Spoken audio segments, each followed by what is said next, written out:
안녕하십니까. 오늘은 주일입니다. 오늘은 출애굽기 25장의 말씀을 통해서 우리가 성전에 관해서 알아보고자 합니다.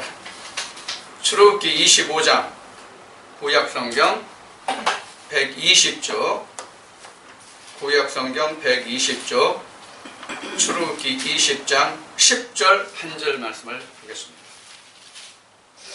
출애굽기 25장 10절 한 절 말씀을 보겠습니다. 그들은 조각목으로 궤를 짓되 장이 2규빗 반, 광이 1규빗 반, 고가 1규빗 반이 되게 하고 너는 정금으로 그것을 싸되 그 안팎을 싸고 윗가로 돌아가며 금태를 두르고. 아멘. 자, 오늘은 출애굽기 25장 10절 말씀으로부터 우리가 말씀을 살펴보는데 법궤, 떡상, 그리고 등대에 관해서 시간이 허락하는 데까지 알아보도록 하겠습니다. 지금 우리가 신앙생활을 한다고 하는 것은 성전을 짓기 위해서 우리가 신앙생활을 한다 이렇게 볼 수가 있습니다. 근데 성전이 법궤가 없으면은 성전이 필요가 없습니다. 법궤가 없는 성전은 필요가 없어요. 즉 하나님이 안 계신 성전은 필요 없다 그런 얘기예요. 그것은 하나님의 성전이 아니다 그런 얘기예요. 자, 그래서 예수님이 2000년 전에 오셨을 때에 제자들이 성전을 자랑했죠. 이 성전이 46년간 47년간 이렇게 오랜 세월 동안을 거쳐서 성전이 지었는지 굉장히 아름답습니다. 예수님이 뭐라고 말씀하셨어요? 이 성전을 헐어버려라. 그 성전을 헐어버리는 이유가 뭐예요? 그 안에는 내가 없다, 하나님이 없다, 그런 의미가 거기에 들어있는 것이죠. 그래서 주님이 또 이런 말씀을 하시죠. 어떤 말씀을 하시냐? 너희가 성전을 삼하는 열심이 나를 삼켰도다. 너희가 성전을 삼하는 열심이 나를 삼켰도다. 자, 이 얘기는 뭐냐면 너희가 성전은 있는데 성전은 열심히 너희가 섬기고 가꾸는데 나는 없다 그 얘기예요. 나는 없다. 나를 삼켜버렸다. 그럼 그게 무슨 성전이에요? 그건 성전 아니에요. 성전이라고 하는 말은 하나님이 계시다는 뜻이에요. 성전이라는 말은 하나님이 계시다는 뜻이거든요. 그런데 하나님이 우리에게 가장 먼저 우리에게 보여주신 성전이 무엇일까요? 우리에게 가장 먼저 보여주신 성전이 뭐예요? 에덴 동산이에요. 에덴 동산. 하나님이 우리에게 가장 먼저 보여주신 성전은 에덴 동산입니다. 근데 그 에덴 동산이 어떻게 됐어요? 무너졌죠. 에덴 동산이 무너져가지고 파괴돼가지고 어떻게 됐어요? 하나님이 그 안에 뭐만 두셨어요? 생명나무만 두시고 두루 도는 화영금과 그룹들로 지키게 하셨어요. 지금 이게 성전의 모습이에요. 그래서 하나님이 그 성전의 모습을 그 다음으로 보여주신 것이 뭐예요? 에덴 동산의 그 다음의 모형으로 보여주신 것이 여러분들 생각에는 뭐예요? 노아의 방주예요. 노아의 방주예요. 자, 지금까지 말씀드린 것을 적어보겠습니다. 뭐냐면 성전의 유래예요.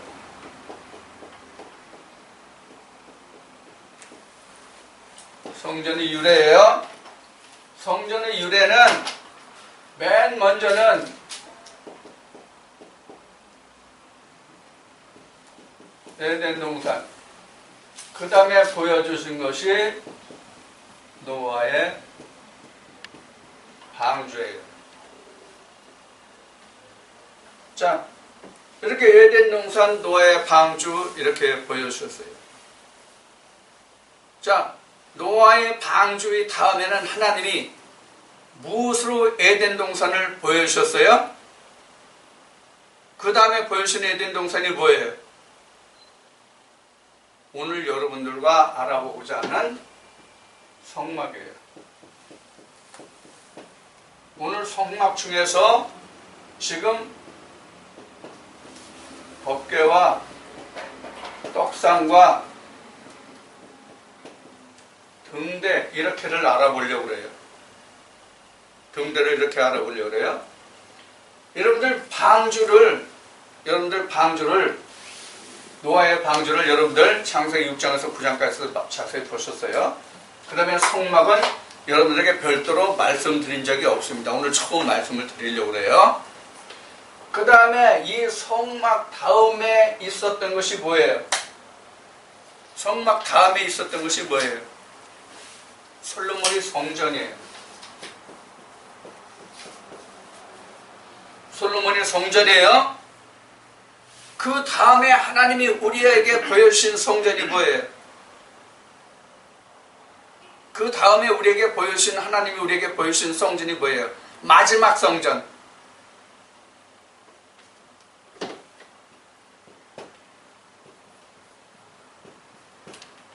마지막 성전이 예수예요. 마지막 성전이 예수라고요.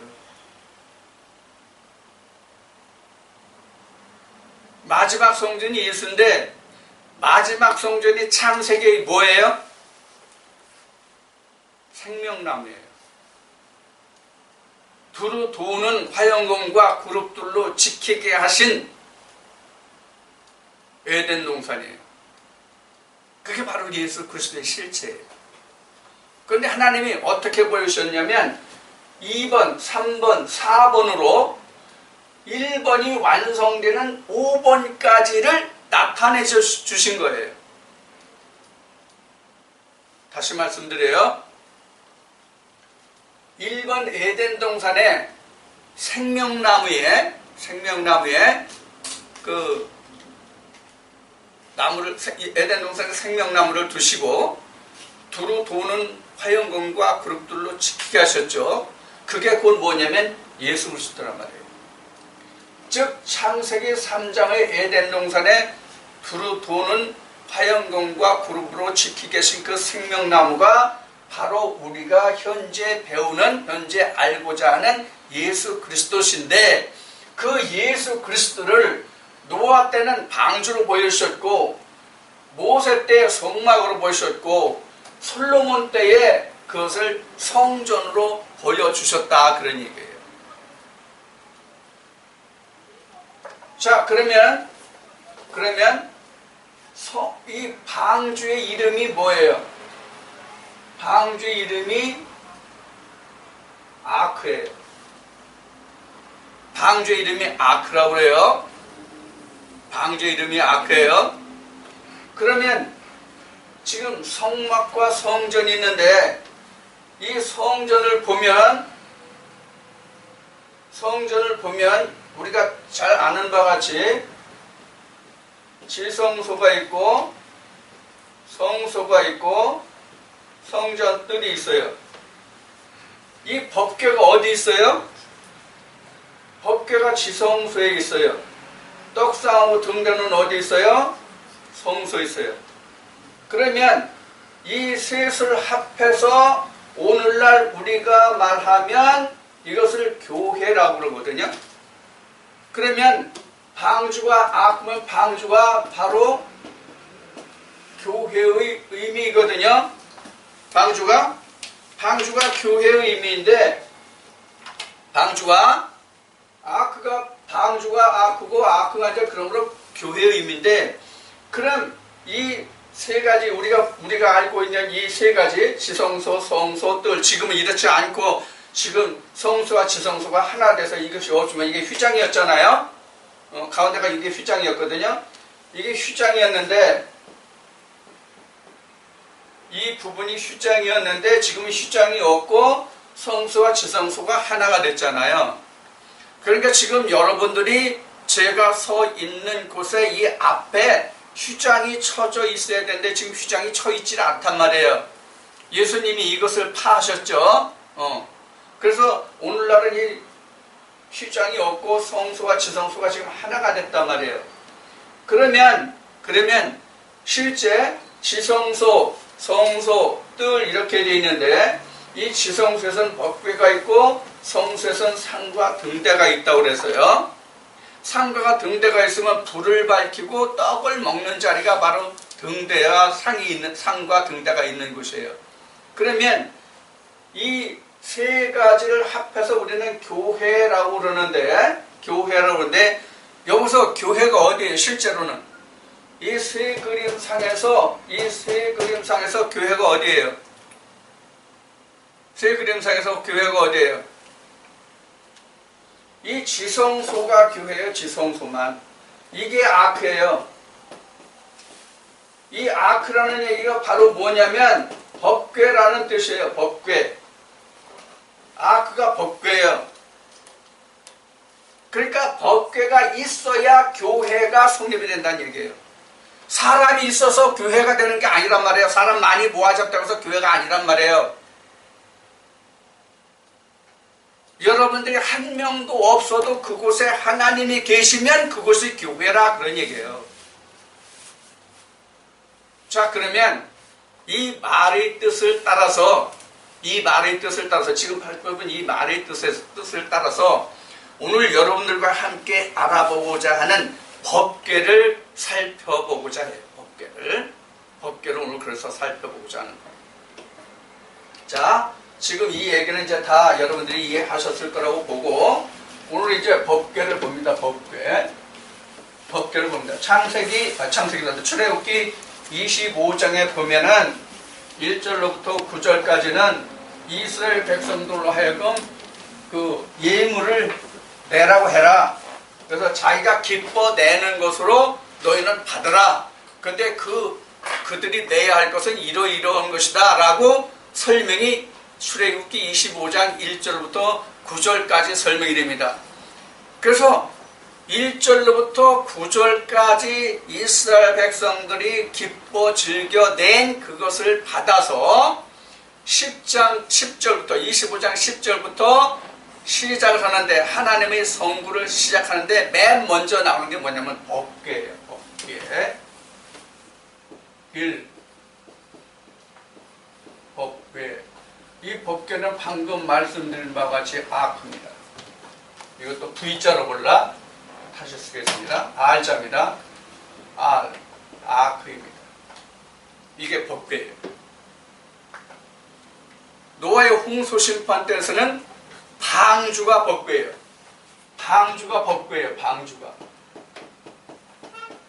방주가 아크 법궤하고 똑같은 말이에요. 그럼 이 법궤 자체라는 것은 하나님이라는 뜻이에요. 결국은 하나님이라는 뜻이에요. 자, 그럼 이 방주가 어떻게 만들어지나 봐요. 방주란가 법궤가 어떻게 만들어지나 봐요. 이렇게 먼저 법궤를 만듭니다. 법궤를 만드는데 이 길이가 그림을 좀 이쁘게 그려야 되는데 그림을 제가 이쁘게 못 그려가지고 이해하시고 보세요. 이 길이가 얼마냐면 길이는 크게 여러분들에게 웬간이 있는 건 아니지만은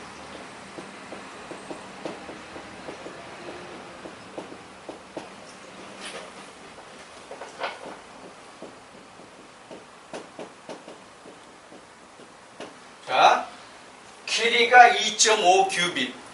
1큐빗은 50cm 정도입니다. 1큐빗은 50cm 정도예요. 그러면 길이를 2.5 큐빗이니까 1m 반 정도 되겠죠. 1m 반. 그리고 폭은 75cm, 깊이도 75cm. 이렇게 만들어요. 그럼 이게 재료가 뭐예요? 이건 기계이고 재료가 뭐예요?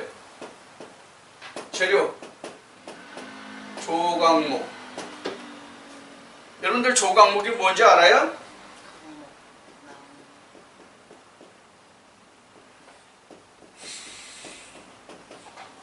조각목. 이 조각목은 영어로는 시띠나무예요. 시띠나무. 이 시띠나무는 뭐냐면 가시나무입니다. 가시나무예요. 시띠목으로 합니다. 시띠목으로 하고 크기는 이렇게 하고 여기 가시나무니까 시띠목이 조각목이 가시나무니까 어떻게 해야 되겠어요? 다듬어야 되겠죠.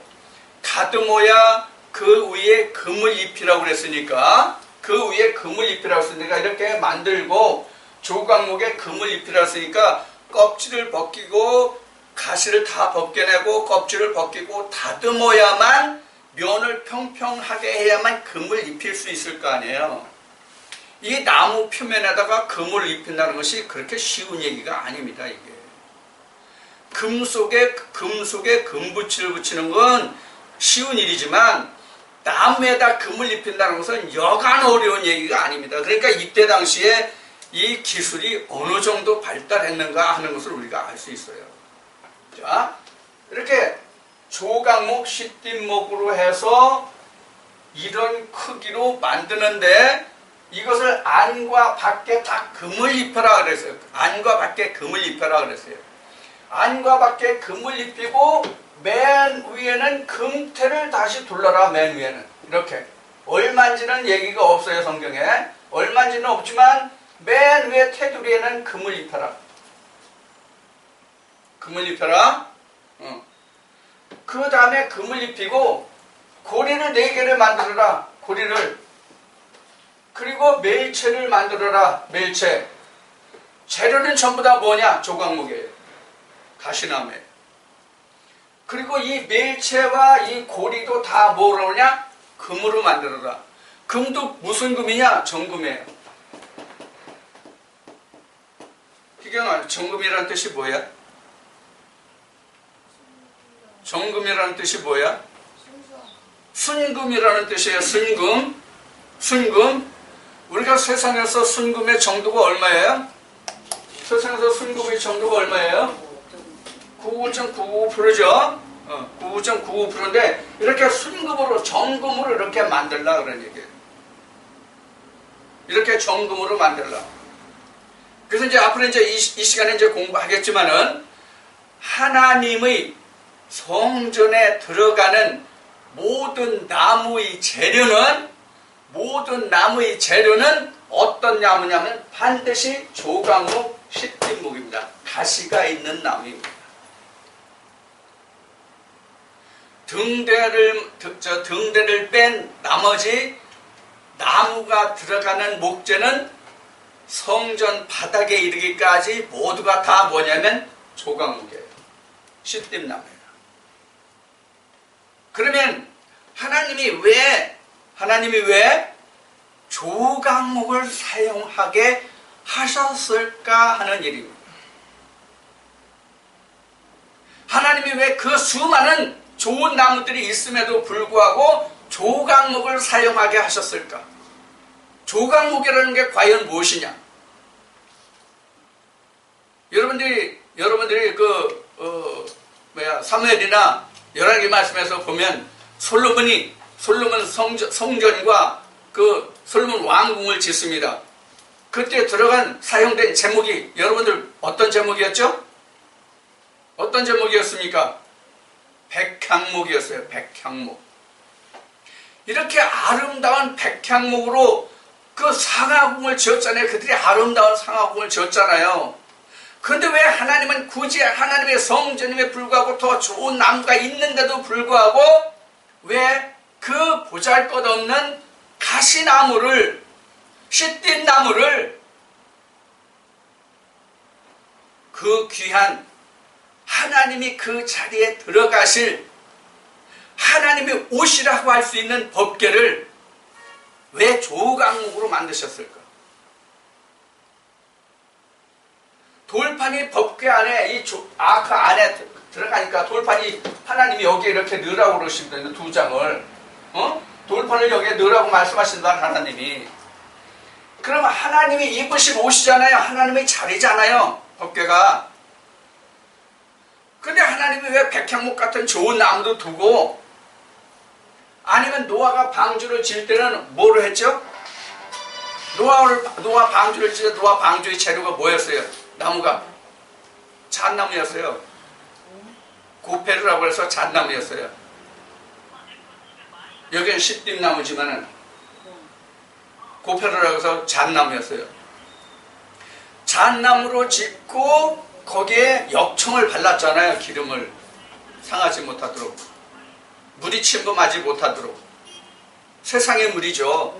안의 물과 밖의 물을 분류하기 위해서 역청을 바른 것이잖아요. 물론 그래야 배가 물에 가라앉지 않겠죠. 침수해서. 그러니까 세상 물과 안의 물을 분류한 거란 말이에요. 자, 그래서 지금 하나님이 당신이 들어가실 곳이잖아요. 당신이 계실 곳이잖아요. 왜? 이 돌판이 요한복음 1장 1절을 통해서 보면은 이 말씀이 곧 누구예요? 하나님 당신이잖아요. 그러니까 돌판이 들어간다고 하는 것은 곧 하나님의 뭐예요? 보좌란 말이에요. 돌판이, 저 법궤가 하나님의 보좌란 말이에요.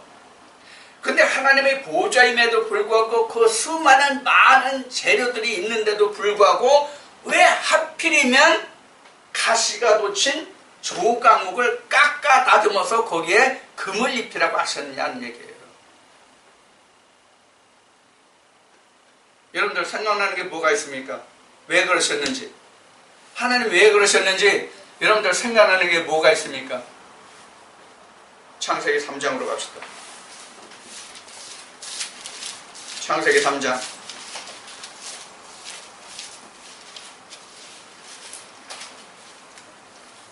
창세기 3장으로 가면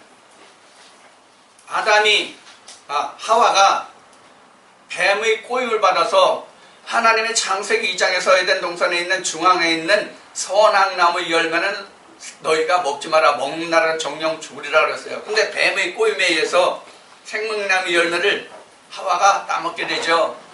그 다음에 아담이 먹고요. 그래서 그들이 타락했죠. 타락해서 하나님의 노여움을 사서, 진노를 사서 그들이 에덴 동산 밖으로 쫓겨나게 되잖아요. 자, 그 결과가 어떻게 된지를 한번 봅시다. 여러분들 창세기 3장 11절부터 보겠습니다. 창세기 3장 11절부터 보겠습니다. 11절 보면 하나님이 이렇게 말씀하십니다.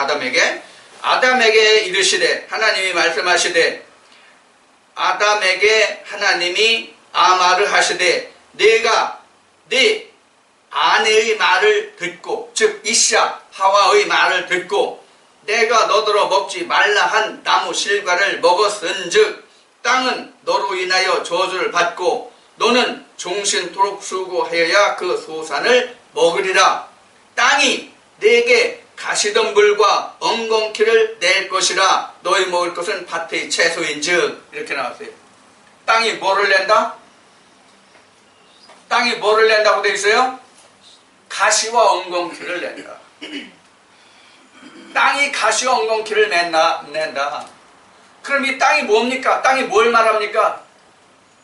땅이 뭘 말합니까? 창세기 2장 7절에 우리가 창세기 공부했을 때 창세기 2장 7절에 하나님이 흙으로 아담에게 흙으로 사람을 만드시고 그 코에 생기를 불어넣으시니 이것이 뭐가 되었다? 생명이 되었다. 이렇게 나오죠.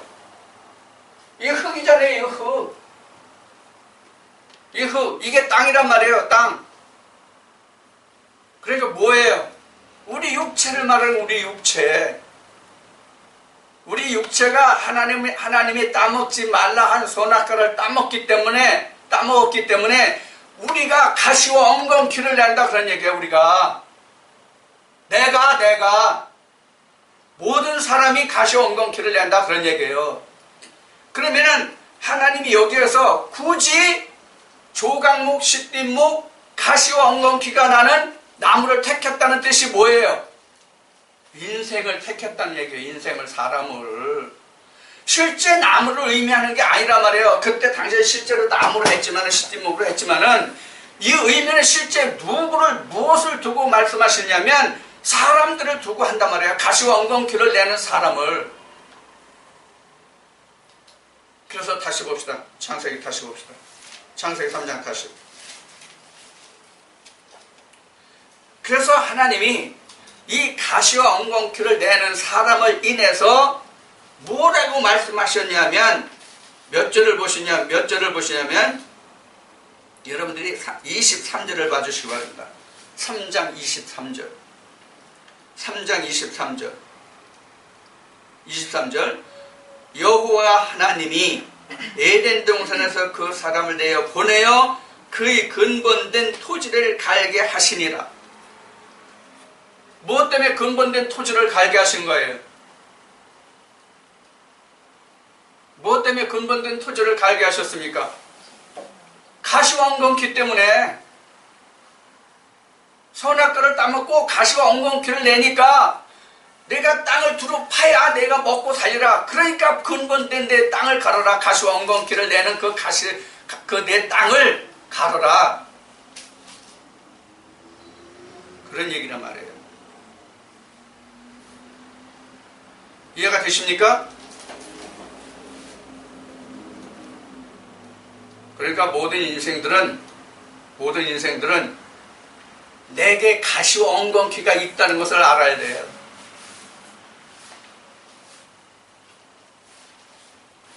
이사야 5장 7절 말씀을 한번 찾아보고 갑시다.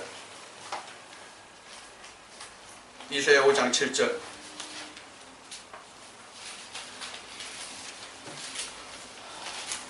이사야 5장 7절은 구약 성경 971쪽에 있습니다. 971쪽에 이사야 5장 7절 말씀에 보면은 대저 만군의 여호와의 포도원은 이스라엘 족속이요. 그러니까 이스라엘 족속이 포도원이에요.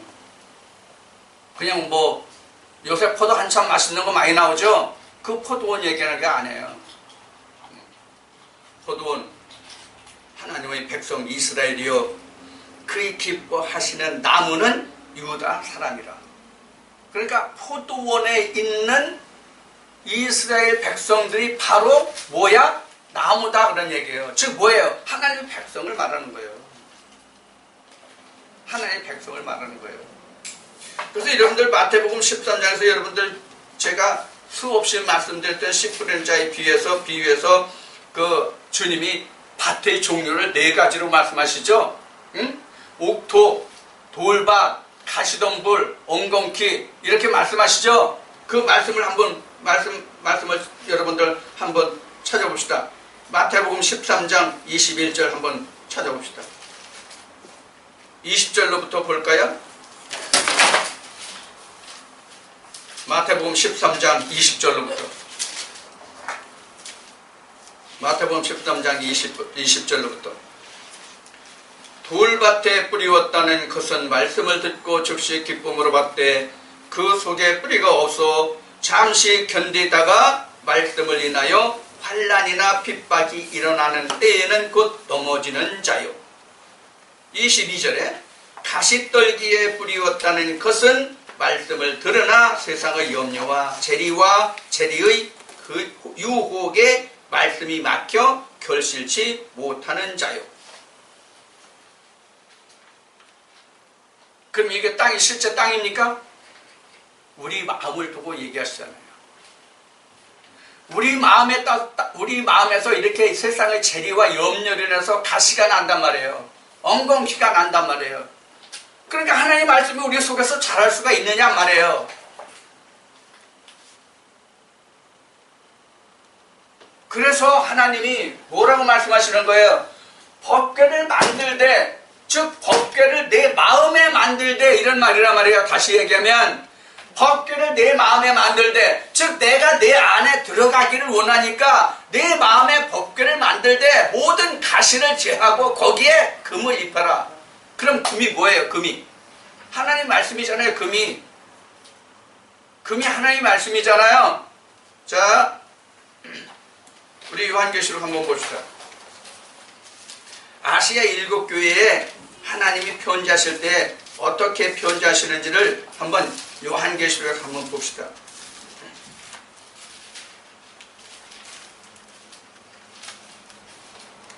요한계시록 3장인데 신약성경 403쪽입니다. 신약성경 403쪽입니다. 요한계시록 3장 18절입니다. 요한계시록 3장 18절. 내가 너를 권하노니 내게서 불로 연단한 금을 사서 부유하게 하고 흰옷을 사서 입어 벌거벗은 수치를 보이지 않게 하고 안약을 사서 눈에 발라 보게 하라. 하나님이 불로 연다는 뭐예요? 말씀이란 말이에요. 하나님이 불로 연다는 금을 사서 내가 부유하게 하라.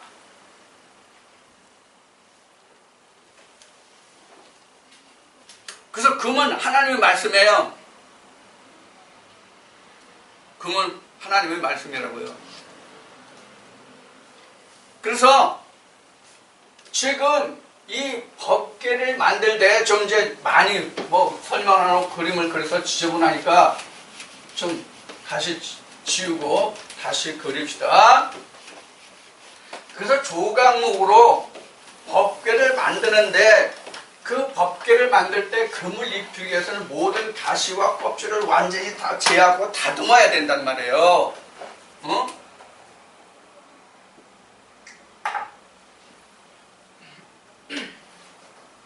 이게 법궤예요. 법궤. 금을 입혀라. 금을 입혀라. 안과 밖으로 금을 입혀라. 이렇게 조각목으로 이렇게 먼저 법궤를 만들어요. 이게 아크예요. 이 아크라는 얘기를 왜 하냐면 방주와 같다는 얘기예요. 방주가 뭐예요? 나를 세상의 그 홍수에서 나를 건져준 그 배잖아요. 이 아크, 즉 법궤가 나를 구원할 거란 말이에요. 구원의 방주란 말이에요. 그러니까 내 영혼을 말하는 거예요. 자, 이렇게 만들어요. 그 밑에 뭐를 만드냐면 똑같은 크기로 똑같은 크기예요. 똑같은 크기로 뭐를 만드냐면 속죄소를 만들어요. 속죄소. 이건 속죄소예요.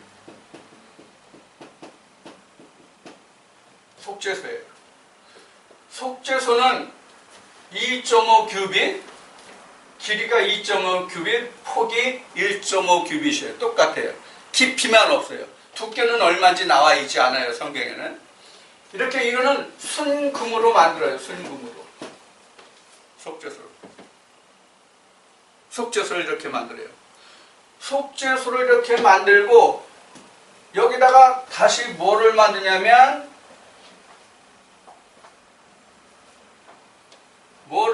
뭐를 만드냐면 법궤를 맨 먼저 만들어요. 그 위에 속죄소를 만들어요. 그 다음에 뭐를 만드냐면 그룹 둘을 만들어요. 그룹 둘을 만드는데 서로 마주보게 만들어요. 서로 마주보게 만들고 지금 이렇게 삼자같이 이렇게 삼자 또는 삼자를 뒤집어 놓은 같이를 만들고 요 동그란 건 이게 얼굴입니다. 이렇게 마주보는 거예요. 이렇게 마주보게. 그래서 요것도 그룹 둘로 만들어요. 요것도 순금으로 만들어요.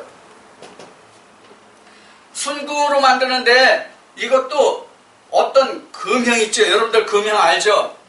어떤 모양의 틀, 그 모양의 틀에 넣어서 그 틀대로 금형에서 나오는 것이 아니라 이것을 어떻게 만드냐면 쳐서 만들라를. 쳐서 만든다는 얘기가 무슨 뜻이에요? 완전히 손으로 만들어라 그런 뜻이에요. 다른 기계는 어떤 틀을 사용하지 말라는 얘기예요. 손으로 만들라는 얘기예요. 이렇게 해서 요거를 어디에 올리냐면 요 그룹을 어디에 올리냐면 속죄소 위에 올려요. 속죄소 위에 이렇게 올려요. 속죄소 위에 이렇게 올려요. 뭐를 여기 올린다고 속죄소 위에 올린다고 그랬어요, 지금? 그룹을 이렇게 올려요. 그리고 속죄소를 어디에 올려요? 여기에 올려요, 여기에. 속죄소를 여기에 올려요, 이렇게 올려요. 그러면 그룹이 어디 올려 있겠어요, 다시? 이렇게 올려 있겠죠? 예. 그럼 이게 그룹과 속죄소와 법궤가 하나가 되면 몇 층이에요? 몇 층이에요? 실제로 보면 3층이죠. 그렇죠? 자, 이것을 한번 살펴보겠습니다. 법궤 위에 뭐가 있어요? 속죄소 위에 뭐가 있어요? 그룹 둘 이렇게 있단 말이에요. 이게 완전한 법궤예요. 이게 완전한 법궤라고요. 이게 이렇게 해야 완전한 법궤예요. 내 속에 하나님 말씀만 있다고 그래가지고 법궤가 안 되는 거야. 그럼 무엇도 있어야 돼? 속죄소도 있고 그룹도 있어야 돼요. 이 그룹에 대해 말하려면 참으로 시간이 많이 걸릴 텐데 간단히 설명드리겠습니다. 그룹에 관하여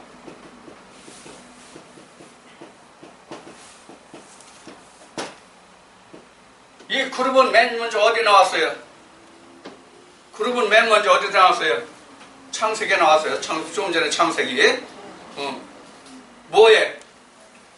생명나무에 하나님이 화영검과 두루 도는 화영검, 거기에 그룹과 두루 도는 화영검으로 지키게 하셨다. 여기서 그룹이 나왔어요.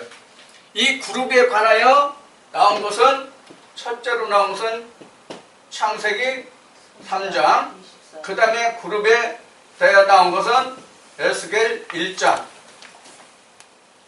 에스겔 1장에 그룹이 뭔지 자세히 나와요. 그럼 창세기 3장에서 나오고 에스겔 1장에서 나온 이 그룹에 관한 가장 정확한 설명은 그럼 뭐냐? 민수기에 나와요. 민수기 2장 3장에 그룹에 대한 설명이 나와요. 시간이 없기 때문에 다 설명을 못 드려요. 민수기 2장 3장에 그룹이 나와요. 그룹에 대한 설명. 이 그룹이라는 게 뭐냐면 이래요. 법궤가 이렇게 지어지고 이때 이 법궤 이렇게 하고 이렇게 안에 모세와 아론과 그 아들들과 그 레위 족속들이 이렇게 내구팅에 진을 치고 외부에도 이렇게 진을 치거든요.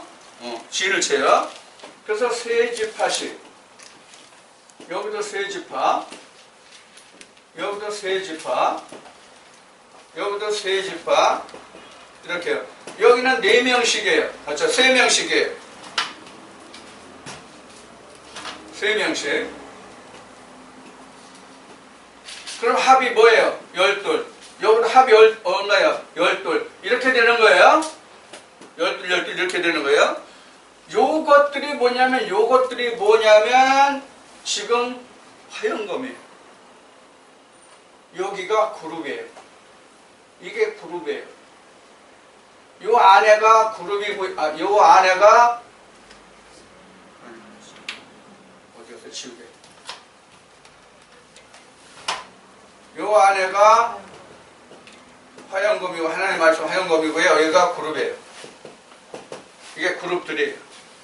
이 그룹을 우리가 영어로 그룹이 이렇거든요. 그룹이요.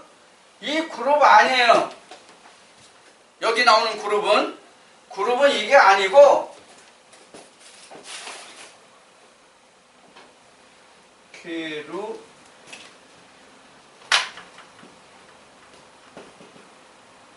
케루빔이에요. 케루빔. 케루빔이란 뭐냐면 지식의 천사예요. 지식들을 가진 무리예요. 그래서 이 그룹들이, 즉 하나님의 백성들이 법궤를 지키고 있는 모습이 바로 이 그림인데 이게 바로 그룹이에요. 그러니까 그룹이 여기 있는 거죠. 그룹이 지금 이 속죄소 이쪽에 있는 것이죠. 그러니까 이게 지금 하나님의 성전의 전체의 모습이에요. 이게. 그럼 하나님이 어디서 만나요?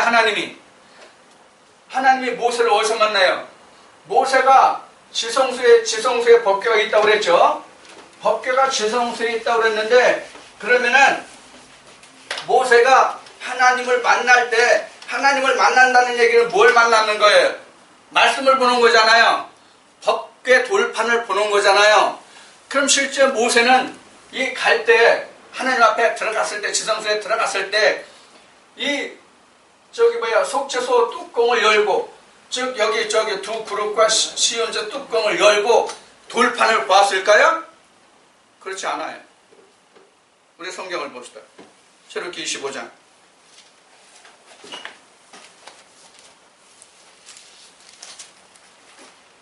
출애굽기 25장.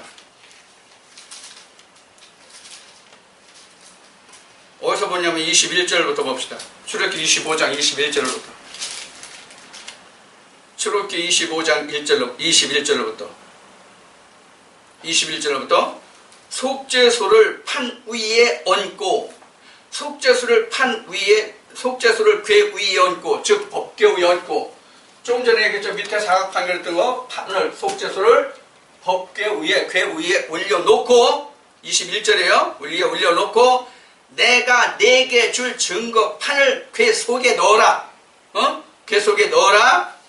거기서 내가 너와 만나고 속죄소 위, 곧 증거 궤 위에 있는 두 그룹 사이에서 내가 이스라엘 자손을 위하여 내게 명할 모든 일을 내게 이르리라. 자, 그럼 모세가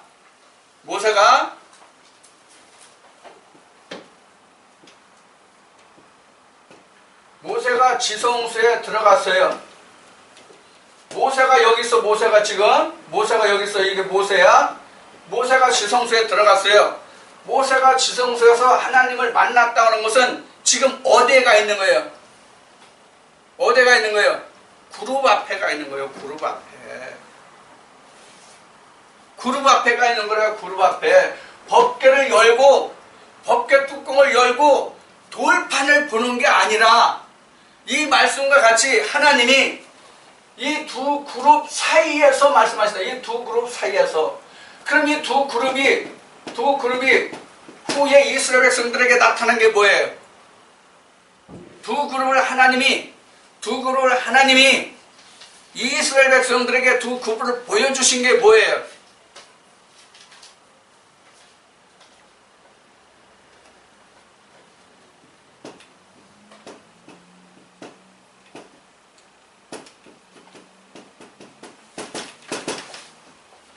뭐예요? 축복이 뭐예요? 축복이 뭐예요? 저주는 뭐고?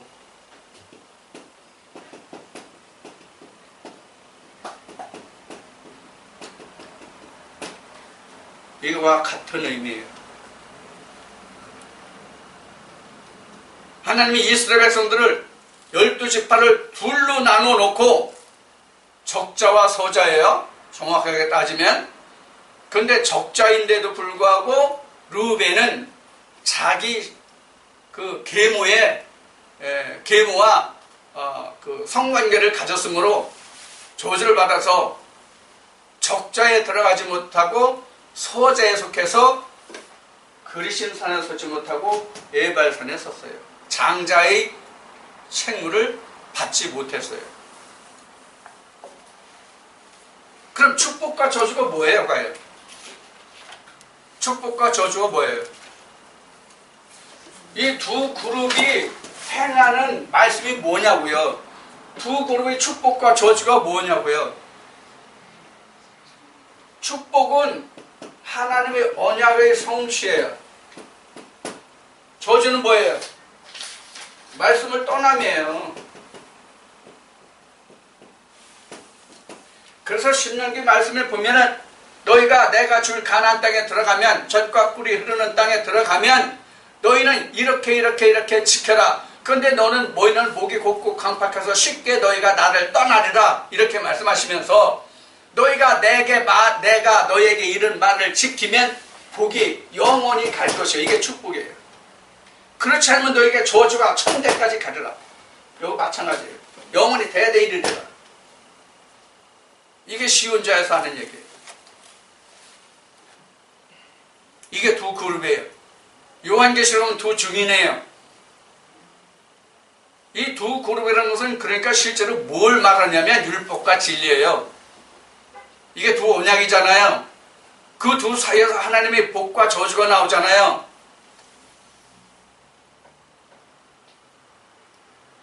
그럼 내게 있어서 복과 저주가 뭐예요, 그럼? 율법에 있으면 저주고 진리에 있으면 복이에요. 자, 그러면 지금까지 말씀드린 거 오늘 이제 법계까지 뿐이 못하겠네, 시간상. 그러면 오늘날 지금 이 법계를 만들기 위해서는 뭐가 필요하다고 여러분들에게 말씀을 드렸어요? 뭐가 필요해요? 금을 입히는 일이 필요하잖아요. 금을 입히는 일이. 금을 입히는 일이 창세기 3장에서 뭐라고 말씀하셨어요? 근본된 토지를 갈라. 근본된 토지를 갈라. 그러면 여기에서 제가 말씀을 드리려고 그래요. 이 부분을. 그럼 오늘날 많은 교회들에서 그 가시와 엉겅퀴를 내는 그 근본된 자기 마음 그 토지를 갈 수 있는 하나님이 금된 말씀을 줘서 내 가시와 엉겅퀴를 제하라고 근본된 땅을 갈라고 말씀을 전하는 것이 몇 군데에 하는 거예요.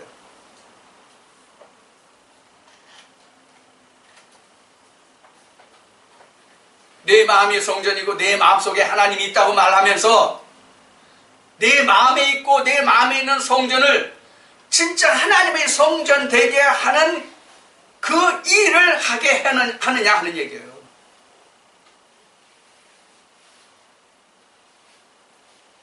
물질 법궤를 만듭니까?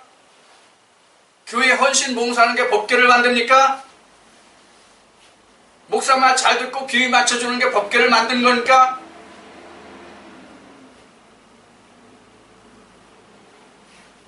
이것을 이 지금 두 그룹 앞에 가면 이 음성을 들을 수 있어요. 이 법궤 앞에 지금 시운주 앞에 가면은 속죄소를 또는 시운자라고 합니다. 성경에 시운자라고는 나와 있지 않습니다. 그러나 이 속죄소를 다른 말로 시운자라고 한다라고 별도로 부기가 돼 있어서 시운자라고 하지 실제로 성전에 시운자라는 말은 없습니다. 속죄소라고 돼 있습니다. 속죄소가 뭐예요? 내 죄를 사함받는 그 자리잖아요. 그 소가 바로 장소라는 뜻이잖아요. 속죄소. 내 죄 사함을 받는 곳. 그럼 내 죄 사함을 받는 장소가 어디예요? 하나님의 말씀이잖아요. 그 말씀이 금이란 말이에요. 그 금이 있어야 날마다 가시와 엉겅퀴를 내는 내 마음에 그 법궤를 자꾸 금으로 씌워서 가시와 엉겅퀴가 안 나게 할 수 있을 거 아니에요.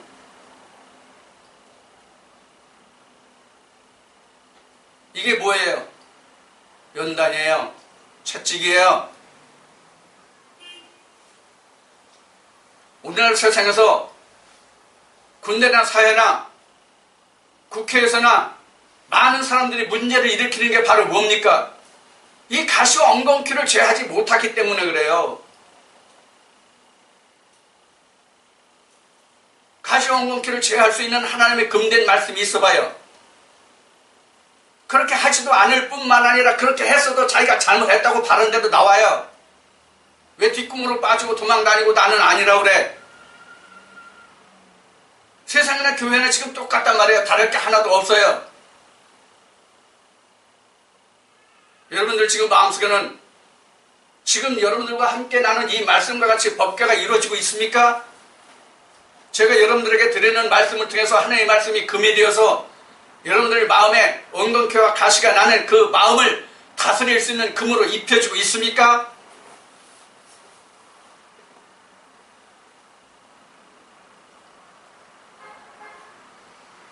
교회 다닌다고 하는 것은 지금 여러분들에게 법궤를 통해서 말씀을 드리는 바와 같이 겉으로 드러나는 게 아니에요. 믿음은 겉으로 드러나는 게 아니에요. 내 속에 감춰진 거예요. 왜? 우리는 현재 법궤가 마음속에 있기 때문에. 이 법궤가 곧 뭐예요? 이게 다 뭐예요? 앞에 1, 2, 3, 4, 5번으로 말씀드린 예수잖아요. 예수가 지금은 내 마음에 있거든요. 히브리 말씀에 있는 바와 같이 하나님은, 예수 그리스도는 눈에 보이는 사람이 만든 성전에 계시지 않냐고, 하나님이 친수로 만든 성전, 우리 마음에 계시단 말이에요. 그 성전은. 그래서 그 법궤의 재료가 바로 조각목입니다. 어떤 경우에도 하나님은 다른 재료를 쓰지 않습니다. 조각목을 씁니다. 즉 우리 마음을 쓰신다는 얘기예요. 우리 사람을 쓰신다는 얘기예요. 그런데 거기에 가시와 엉겅퀴가 나니까 하나님의 말씀으로 그 가시와 엉겅퀴를 제하고 그 하나님 말씀 금으로 입혀서 가시와 엉겅퀴가 나지 못하게 하라, 그 얘기입니다. 그래야 거기 안에 하나님 법궤가, 즉 하나님이 거기에 좌정하시는 거예요. 오늘 여러분들 이 말씀을 통해서 과연 우리가 믿는다는 것이 무엇인지, 왜 내가 하나님의 말씀을 들어야 하는 것인지, 이것을 여러분들이 분명히 깨달을 수 있기를 바랍니다. 내가 오늘 또 주일이니까 교회 갔다, 헌금했다, 목사님 말씀 들었다, 예배 들었다, 이것이 내가 믿음이 아니고 교회가 내 마음의 성전이 세워지는 게 아니에요.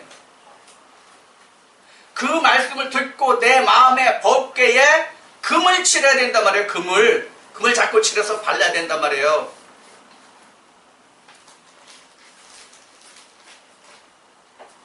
하나님이 들려주시는 그 말씀이 여러분들에게 금이 되어서 내 자신의 그 법궤에 금을 안으로 밖으로 입히지 못하면 가시원공태는 항상 납니다. 여러분들 농사 지을 때 보면은 자라라고 한 곡식은 가꿔도 잘 안 자라. 그런데 잡초는 어떻습니까? 잡초는 어떠냐고요? 안 가꿀수록 더 잘 자라. 잡초는 하나님의 말씀을 우리가 취해 양식의 곡식이라고 보고 가시와 엉겅퀴를 잡초로 본다면 여러분들이 이 말씀을 이해하실 겁니다. 자, 말씀을 이제 마치겠습니다. 여러분들 이 말씀을 통해서 나는 오늘 지금 얼마만큼 하나님의 말씀으로 내가 법궤에 금을 입히고 그 법궤가 온전한지를 살펴보시는 그런 말씀이 되기를 축원드립니다.